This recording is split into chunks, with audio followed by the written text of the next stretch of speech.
This week, I'll talk about some new releases. I'm going to get into some of the Grammy nominations. Let's get into it. The STEM Society. Welcome back to the STEM Society. My name is Cole Jackson. This is episode 69. It is live.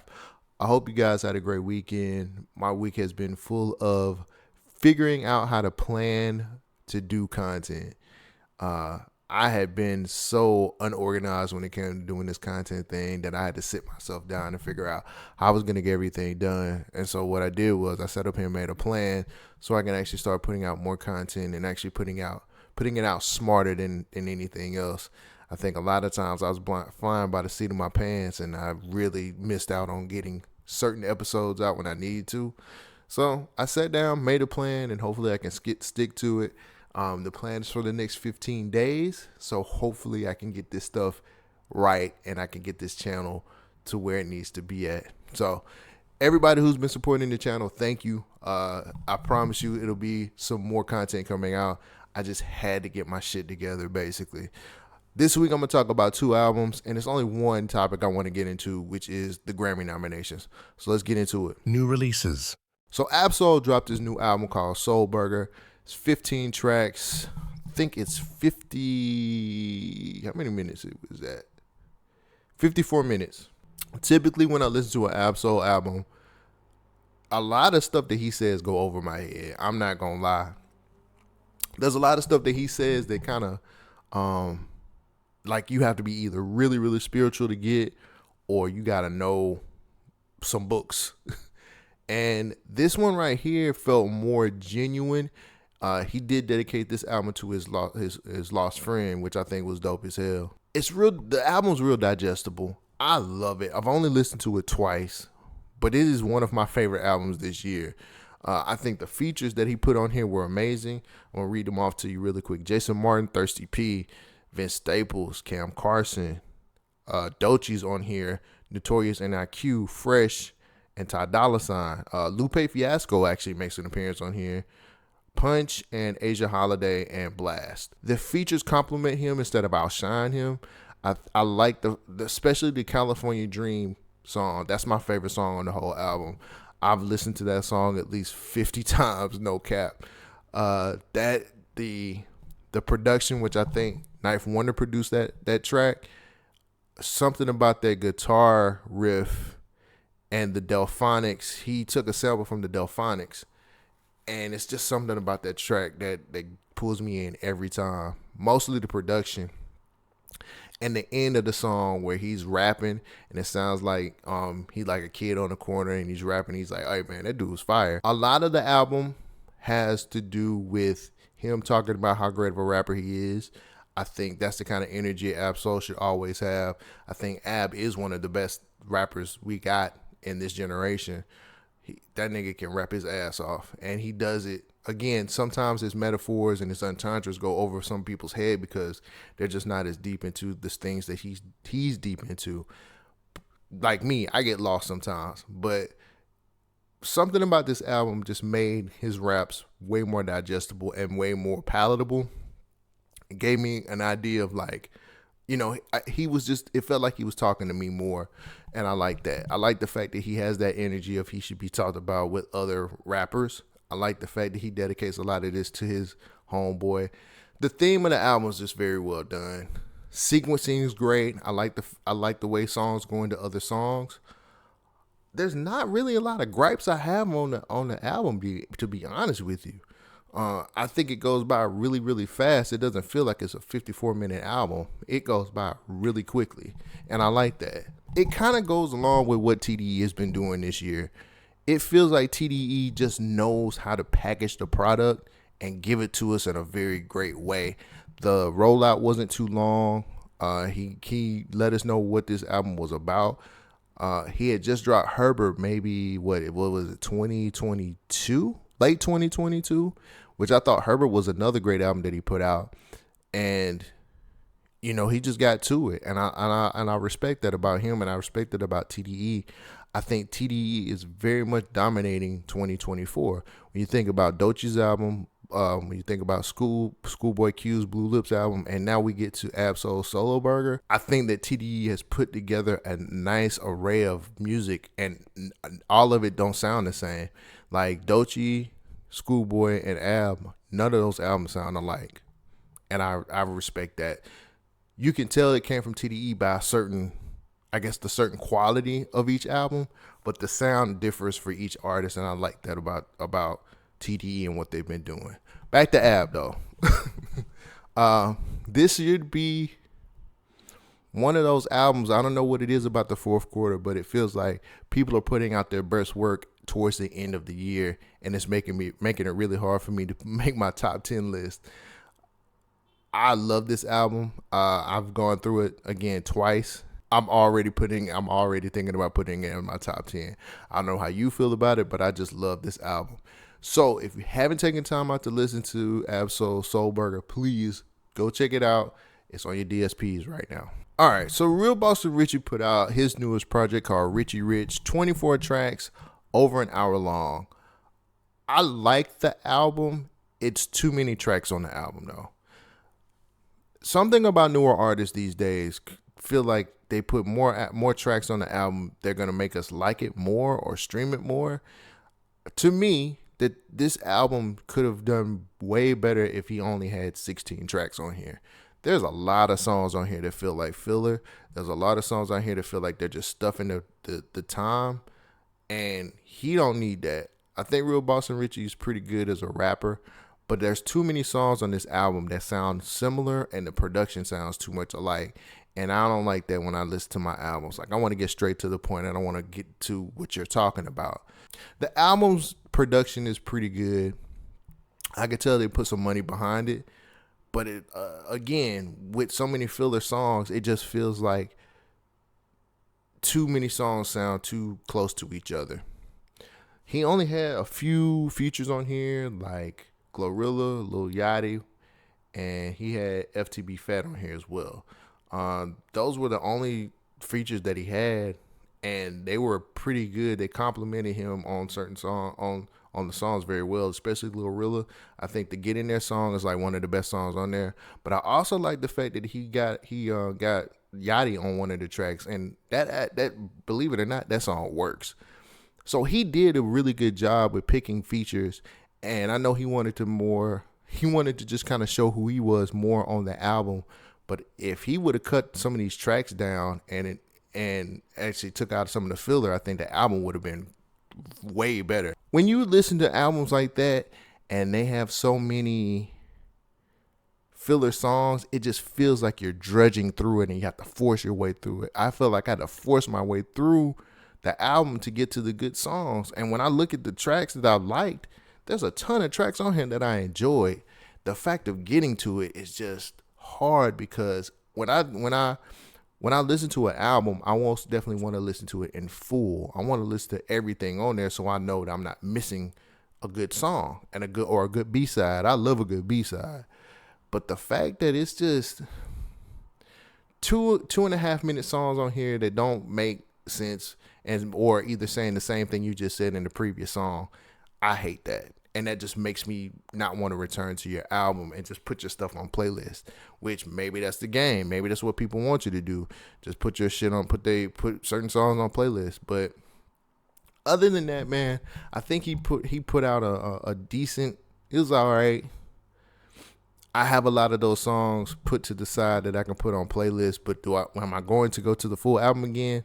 I'm not really going to do it. But don't miss out on the album because it's a drudge, because he actually has some really solid songs on here. He's rapping pretty damn good on there. I think Real Boss Richey is one of the younger acts that I enjoy. So check it out for yourself. It's Real Boss Richey. His album's called Richey Rich. It's on the DSPs right now. Music news. So they just announced the Grammy nominations, and I'm gonna be honest with you, I have a couple gripes that I want to put on this show today, because some of this shit is trash. Before I get to the trash part, let's get to the good things, the good side of things. Beyonce leads all artists with 11 nominations with the Cowboy Carter album. Congratulations. I think you did a phenomenal job. I like Cowboy Carter. I'm not the biggest Beyonce fan, but I think that album is very good, and it should win a ton of awards. I know that the Country Music Awards wasn't fucking with her, so at least she gets her opportunity here with the Grammys to make things right. I don't know if she's gonna win this Album of the Year award finally. And I'm gonna just say maybe Jay-Z's speech wasn't help her farewell to that shit, but we'll see. But congratulations to Beyonce. I'm glad that she was able to get 11 nominations, and now she is the most nominated artist with 99 nominations. I think that's a phenomenal feat. There's a few categories I got some gripes and complaints about. I'm gonna actually pick my winner, and then I'm gonna compare it to who actually wins, and let's see if I'm right. I'm also gonna tell you guys what I have a problem with some of these categories. Not gonna take long. Let's just get to it. First category, Best Rap Album. We got J. Cole's Might Delete Later, Common and Pete Rock's The Auditorium Volume 1, Doechie's Alligator Bites Never Heal, Eminem's The Death of Slim Shady, and Future and Metro Boomin, We Don't Trust You. So, first of all, let me just pick who I think is going to win. I think that it's going to be another win for Eminem. I think Eminem's probably going to win this one. Here's my problem with this category. There are 3 albums that's missing from this list. Blue Lips by Schoolboy Q, Vince Staples' Dark Times, and Rhapsody's Don't Cry. Omitting those 3 albums from this category tells me that the Grammys have no idea what they're doing still. They don't understand hip-hop. They don't understand the fact that those 3 albums are probably some of the biggest and most important albums that we have in our culture that came out this year.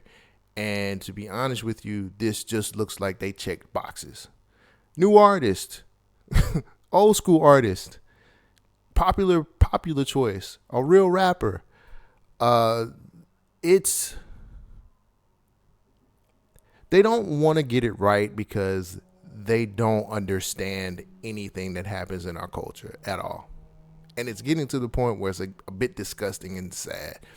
For them not to have Vince, Schoolboy, or Rhapsody in this list means it's a lot of tone-deaf people in the room making these decisions still, and it's getting ridiculous. And if artists actually took time out to boycott them or actually get the right people in the room, or maybe even both, we wouldn't have this.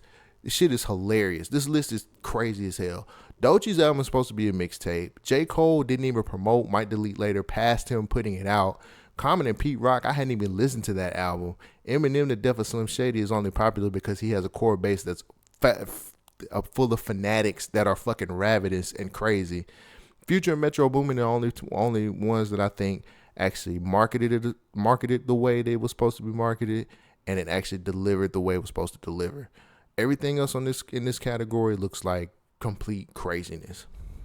I'm not trying to take this away from these artists because I know they worked hard on their project. I'm just saying some of this shit don't mean shit because a lot of this stuff wasn't pushed to us as a rap album. Period.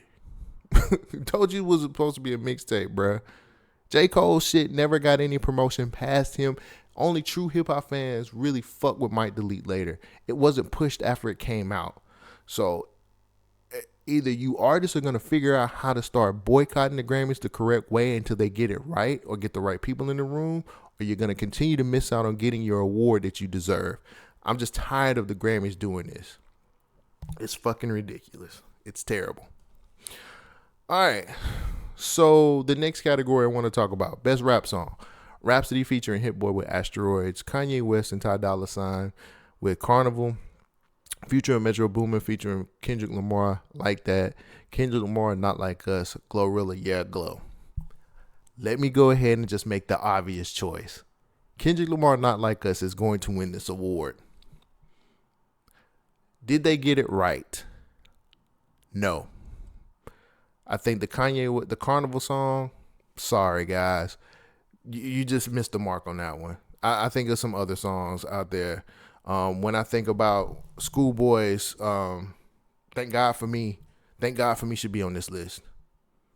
Schoolboy's Thank God For Me is amazing. Love that song. I think Yeah Glow is a very good song. It was very popular. I don't think the Rhapsody Hit Boy Asteroid song should be on there, but I think, again, they're checking boxes. Thank God For Me should be on here most definitely. I can't off the top of my head think of another song right now. Another category that they got wrong, but another category that has an obvious choice. If you don't know, Kendrick Lamar is nominated. He has 5 nominations. I think he might just win all 5. He might sweep the board, and this is one of them. Best rap song. I think he'll win that. But again, it's just the Academy doing what they do best, which is fuck up the whole thing. I don't know why Kanye West is even on this list. Vultures is good, but geez, I don't even remember that album. I haven't even went back to Vultures 2. I haven't went back to in ever. Vultures 1, I still gotta go back and listen to. But my choice is Kendrick Lamar and Not Like Us. Let me be honest with y'all. I have no idea what best rap performance means. I don't know how they figured out this shit. I don't know if it's because of a video. I don't know if it's because of they performed on a stage somewhere. I have no idea what this shit is. When I look at this category, it's a mess. Here's the nominees: Cardi B, Enough Miami, Common and Pete Rock featuring Pasunos, whatever the fuck that nigga name is, When the Sun Shines Again, Doechie's Nissan Altima, Eminem's Houdini, Future and Metro Boomin, featuring Kendrick Lamar with Like That, Glorilla, Yeah Glow, Kendrick Lamar, Not Like Us. Am I confused? Like That doesn't have a video. So how is this under best rap performance? I think every other song on here has a video. So did they perform it at a club or some shit? I don't know. So that's crazy enough for me. The Eminem Houdini song, really? I guess that video had like some really cool moments in there of him looking at his past and looking at his future. I don't know anything from the Common and Pete Rock album. I'm just saying I never listened to it. So I don't know if they have a video for this or not.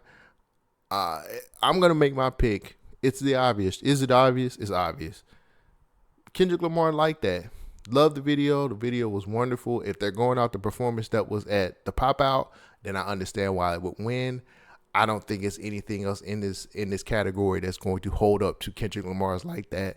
But these categories have to be a little bit more explained to me because, again, I didn't think Like That. I didn't think Like That had a video. Go figure. All right, this is the last category I want to go over because it looks crazy.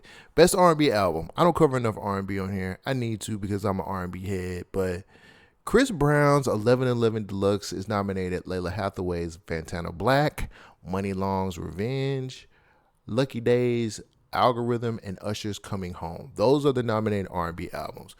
Before I make my pick, let me just say this. R&B has been garbage this year, and I don't know if it's because the nominations that they chose or if I just really I've been out the loop with R&B, but like none of these, it's only 2 albums on here that deserve to be here. Money Long's Revenge and Lucky Days Algorithm.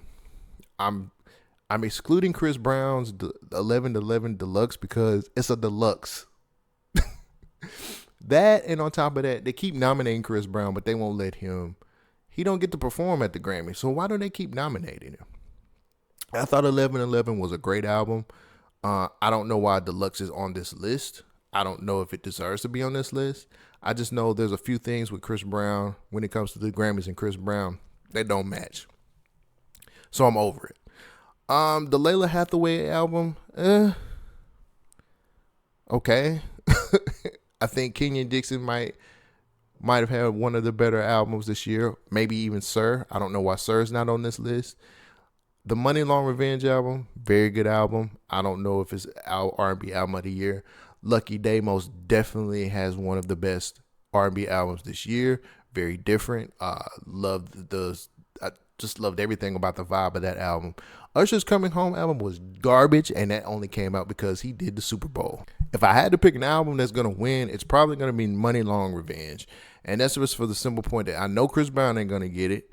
Layla Hathaway is not known enough, even though I know she's a phenomenal R&B artist.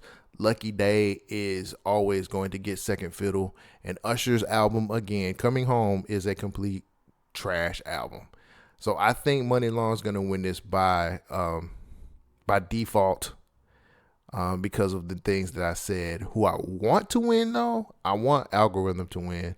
But again, Xavier Omar has one of the best R&B projects out right now. Sir has a way better R&B project than a lot of these people on this list. Those are just two. I'm gonna drop a R&B best R&B albums list coming up in the next week, so be on the lookout for that. But those are my picks. Those are the categories that I actually looked at. I just wish that the board could get some of this shit right, or get the right people in there, because a lot of these categories look like somebody just kind of checked off boxes and made sure people are happy. They could do way better than what they're doing. I'm going to watch the Grammys this year because I watch them every year. I know I keep talking shit about protesting and all that other shit, but I do want to see what people win. And once the Grammys are done, I'm going to come back. We're going to put a pin in this, and I'm going to come back, and we're going to compare who I picked to who the Grammys actually chose to win the award. So let me know in the comments if you think I was a little too harsh, or let me know if you even care about the Grammys. Do you care about the Grammys? Do you think the Grammys are doing right by a lot of these artists and albums? Or do you think it's just another parade of just celebrities doing a lot of bullshit? Tell me in the comments. All right, that's my time. I gave you guys at least close to 30 minutes of content today. Thank you guys for joining for another episode. If you guys haven't subscribed to the channel, I don't know why. We're growing on a regular basis, and you could be a part of that organic growth. Make sure you guys hit the subscribe button and subscribe to the channel. Make sure you're growing this. If you enjoy this content, if you enjoy any content that's on this channel, subscribe, like, share, do all the cool things.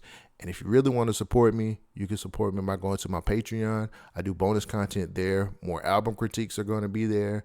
I'm going to start, I have a show called Hip Hop Survival Guide, and I might just start doing a little podcasting on the Patreon, and it'll be exclusive to that Patreon. So make sure you guys are subscribing to the Patreon, and make sure you guys are supporting an independent content creator like myself.